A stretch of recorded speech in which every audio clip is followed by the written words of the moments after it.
మన చుట్టూ మన గ్రామాల్లో అనేక రకాల విత్తనాలు, అనేక రకాల ఆకులు, చెట్లు మనం చూస్తూ ఉంటాం. వాటి విత్తనాలు, ఆ ఉపయోగాలు మనకు తెలియకపోవచ్చు. కానీ దాటిలో అనేక రకాల మెడిసిన్ ఉపయోగాలు మనకు ఉపయోగపడే రైతులకు ఉపయోగపడే ఎన్నో రకమైన పదార్థాలు ఉంటాయంటూ కూడా చెప్తున్నారు. ఫౌండేషన్ ఫర్ ఎకలాజికల్ సెక్యూరిటీ అనే సంస్థ వాళ్ళు.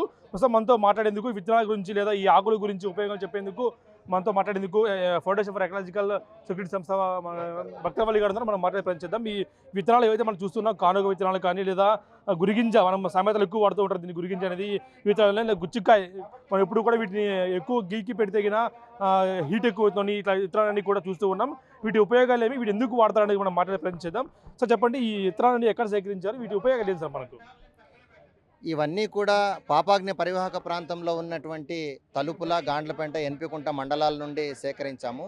ముఖ్యంగా ఆ ప్రాంతంలో ఉన్నటువంటి గ్రామ ప్రజలందరూ కూడా పల్లె స్థాయిలో పల్లె సంఘాలుగా ఏర్పాటు చేసుకున్నారు.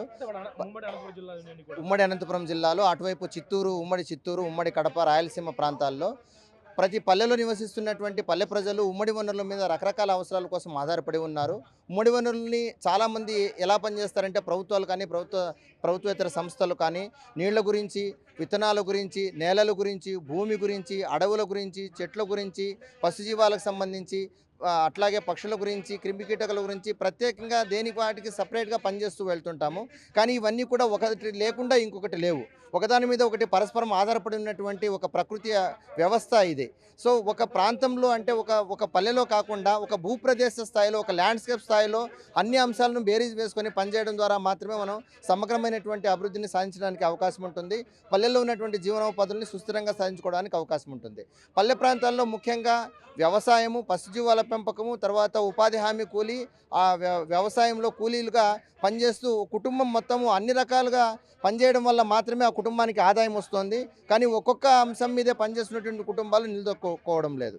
మరి ఆ రకంగా ఈ పల్లెల్లో వ్యవసాయం బాగా ఉండాలన్నా, పశుజీవాల పెంపకం బాగా ఉండాలి అనన్నా, పర్యావరణం బాగా ఉండాలి అని అంటే కూడా పర్యావరణ భద్రత సాధించాలంటే ఆ ప్రాంతంలో ఉన్నటువంటి అన్ని రకాల సహజ వనరుల మీద పనిచేయాల్సినటువంటి అవసరం ఉంది. సహజ వనరులైనటువంటి అడవులు, కొండలు, గుట్టలు, చెరువులు, కుంటలు, వాగులు, వంకలు, భూములు, వ్యవసాయ భూములు, బీడు భూములు, వీటన్నిటికి సంబంధించి సమగ్రంగా ప్రణాళికలు వేసుకొని కాపాడుకొని వాటి ద్వారా అభివృద్ధి సాధించడానికి ఆ ప్రాంతంలో ఉన్నటువంటి పల్లె ప్రజలందరూ కూడా పల్లె స్థాయిలో పల్లె సంఘాలుగా ఏర్పాటు చేసుకున్నారు. ఫౌండేషన్ ఫర్ ఎకలాజికల్ సెక్యూరిటీ సంస్థ గత 30 సంవత్సరాలుగా పాపాగ్ని నది పరివాహక ప్రాంతంలో ఉన్న ఈ పల్లె సంఘాలను ఏర్పాటు చేసి ప్రజల్ని సమీకరించి, సంఘటితపరిచి ఈ ఉమ్మడి వనరుల అభివృద్ధికి సంబంధించి ఎంతో కాలంగా కృషి చేస్తున్నాం. విత్తనాలు ఎక్కడ సేకరించేస్తాం? ఇవన్నీ కూడా మనం చూస్తూ ఉంటాం. అన్నీ కూడా మనం రెగ్యులర్గా చూసేటివే. కానుగ కానీ, గురిగింజ కానీ ఇవన్నీ చూస్తూ ఉంటాం. కానీ వీటి ఉపయోగాలు తెలియవు ప్రజలకి. ఏం ఉపయోగాలు వీటి వల్ల? వీటి యొక్క ఉపయోగాలు చాలా రకాలుగా ఉన్నాయి. ఒకటి, పర్యావరణం నుండి కావలసినటువంటి వ్యవసాయానికి కావలసిన పరపరాగ సంపర్క సేవలు కానీ,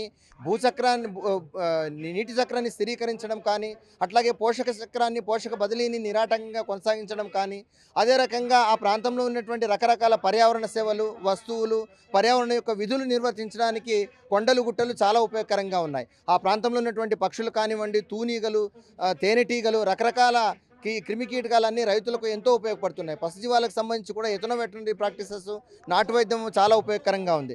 ఇక్కడ మనం చూస్తున్నటువంటి ఈ విత్తనాలన్నీ కూడా ఒక 2-3 పల్లెల్లో సేకరించినటువంటి విత్తనాలు మాత్రమే. ఆ ప్రాంతంలో ఉన్నటువంటివి గుట్టలు అన్ని బోడి గుట్టలు కాదు, బోడి కొండలు కాదు. వాటికి జీవం ఉంది, వాటికి ప్రాణం ఉంది. ఆ ప్రాంతంలో పెరిగేటువంటి రకరకాల వృక్షాల నుండి వాటిని కాపాడుకొని దాని నుండి సేకరించినటువంటి ఈ విత్తనాలు ఎంతో అపురూపంగా పల్లె ప్రజలు దాచుకుంటున్నారు. ఇవన్నీ ఏంటంటే తర్వాత మళ్ళీ పునరుజ్జీవం జరిగి పర్యావరణ పునరుజ్జీవం జరగడం ద్వారా పర్యావరణ సమతుల్యతను సాధించవచ్చు. అట్లాగే వర్షాలని మనం పిలవచ్చు. మన భూమిలో ఉన్నటువంటి వ్యవసాయాన్ని, పంటల్ని అన్నింటినీ కూడా సమగ్రంగా కాపాడుకోవడానికి అవకాశం ఉంది.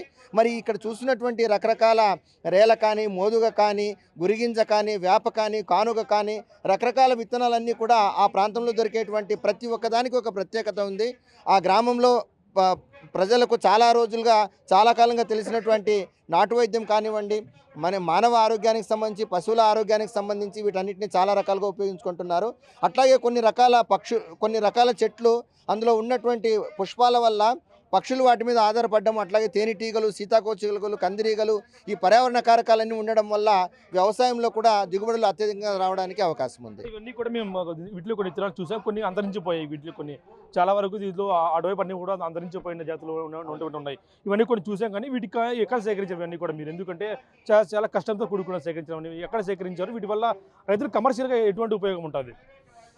ఇవన్నీ కూడా పాపాగ్ని పరివాహక ప్రాంతంలో ఉన్న తలుపుల, ఎన్పికుంట, గాండ్లపెంట మండలాల్లో ఉన్నటువంటి పల్లెల నుండి సేకరించినటువంటి విత్తనాలండి ఇవి ముఖ్యంగా రైతులు ఎంతో కాలంగా సంప్రదాయబద్ధంగా వీటిని విత్తనాలని సేకరించడము, వాటిని దాచిపెట్టుకోవడము, తర్వాత వర్షాకాలం ఆరంభం అవగానే కొండలు, గుట్టలు, వాగులు, వంకలు వాటి గట్ల మీద వెళ్ళి రైతులు స్వచ్ఛందంగా వెళ్ళి వాటిని భూమిలో పాతిపెట్టి దాని ద్వారా సీడ్ డ్రిబ్లింగ్ ద్వారా కూడా ఈ రీజనరేషన్ యాక్టివిటీస్ని, అంటే పర్యావరణ పునరుజ్జీవనాన్ని సాధిస్తూ ఉంటారు. వీటిలో చాలా వరకు కమర్షియల్ ఎక్స్పెక్టేషన్స్, అంటే ఆర్థిక లాభం కంటే కూడా పర్యావరణ లాభాన్ని, వ్యవసాయాన్ని బాగుపరుచుకోవడానికి సంబంధించి చేస్తుంటారు. పరోక్షంగా ఆర్థిక లాభం ఎలా చేకూరుస్తుంది అని అంటే చాలామంది ఈ కొండలు, గుట్టల మీద రకరకాలుగా ఆధారపడి ఉన్నారు. వ్యవసాయం ఉన్న వాళ్ళు, భూమి ఉన్న వాళ్ళు వ్యవసాయం చేస్తారు, పశుజీవాల పెంపకం ఉన్న వాళ్ళు గడ్డిని సేకరిస్తారు అక్కడ నుండి, అట్లాగే నీళ్ళని పొందుతారు. కానీ ఎట్లాంటి భూమి లేనటువంటి వాళ్ళు, తర్వాత ఈ పశుజీవాల పెంపకం లేనటువంటి నిరుపేద మహిళలు, ఒంటరి మహిళలు, వీళ్ళందరూ కూడా ఆ కొండలు, గుట్టలు దొరికేటువంటి ఫలసాయాన్ని సేకరించి వాటిని క్రోడీకరించి వాటన్నిటిని అమ్మి కూడా కొంత ఆర్థిక భద్రతను పొందుతున్నారండి. అక్కడ నేచర్ని బ్యాలెన్స్ చేస్తాయి ఈ మొక్కలు, ఈ ఇతరాలని కూడా నేచర్ని బ్యాలెన్స్ చేసి రైతులు పరోక్షంగా ఉపయోగపడతాయి అంటారు. ఇవి ప్రత్యక్షంగా కూడా ఉపయోగపడుతున్నాయండి. ఎందుకనంటే ప్రతి మొక్క, ప్రతి చెట్టు, ప్రతి పువ్వు, ప్రతి కాయ వేటికవే వాటి ప్రాధాన్యత ఉంది. మనం అర్థం చేసుకోవడంలో సమస్య ఉంది, కానీ అవి అక్కడ మనుగడ సాగించడంలో ఎలాంటి సమస్య లేదు.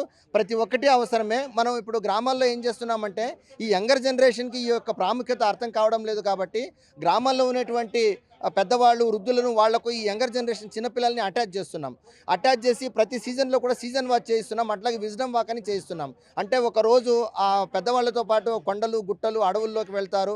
ఈ మొక్క మన ఊళ్ళో ఎందుకుంది, ఈ చెట్టు ఎందుకుంది, ఈ చలమ ఎందుకుంది, ఈ కుంట ఎందుకుంది, వీటి యొక్క ప్రాధాన్యత ఏంటి, మన ఊరికి ఏ రకమైనటువంటి ప్రయోజనం ఉంది, అట్లాగే ఈ ల్యాండ్స్కేప్ ఏ రకమైనటువంటి ప్రయోజనం ఉంది, దీన్ని మనం ఎందుకు కాపాడుకోవాలి అన్నటువంటి ఒక కల్చరల్ ట్రాన్స్ఫర్, తర్వాత ఎకలాజికల్ నాలెడ్జ్ ట్రాన్స్ఫర్ని మేము ఫెసిలిటేట్ చేస్తున్నామండి. ఇది చాలా ఉత్సాహంగా వాళ్ళు పెద్దవాళ్ళు కూడా ఈ నాలెడ్జ్ని, ఈ విజ్ఞానాన్ని రాబోయే తరాలకు అందించాలని చాలా కృషి చేస్తున్నారండి. వాళ్ళు అక్కడ చూస్తున్నాం దాదాపు అనేక రకాల మొక్క జాతీయ విత్తనాలన్నీ కూడా సేకరించి వాటి ద్వారా వచ్చే ఉపయోగాలను పరోక్షంగా, ప్రత్యక్షంగా రైతు కలిగించే ఉపయోగాలను కూడా FES సంస్థ వాళ్ళు ఎడ్యుకేట్ చేస్తూ కూడా రైతులను అవగాహన చేస్తూ ఉన్నారు. ప్రస్తుతం మనం చూస్తూ ఉన్న అన్నీ కూడా మన చుట్టూ ఉండేటివి, కాకపోతే వీటి ఉపయోగాలు తెలియక రైతులు వీటిని నెగ్లెక్ట్ చేస్తున్నారు. కానీ ఉపయోగాలు తెలిసే మాత్రం ఖచ్చితంగా వీటిని కాపాడుకునే ప్రయత్నం చేస్తారు. దానికోసం మేము పాటుపడతామంటూ కూడా FES సంస్థ చెప్తున్న పరిస్థితి ఉంది. ఇది ఇవాళ అనంతపురంలోని పోలీస్ క్లినిక్ సెంటర్లో జరుగుతున్న విత్తనాల మేళా సంబంధించిన అవగాహన కార్యక్రమాలు. ఇప్పుడు ప్రసాద్ బిగ్ టీవీ అనంతపురం నుంచి. For more videos like this, subscribe Big TV channel.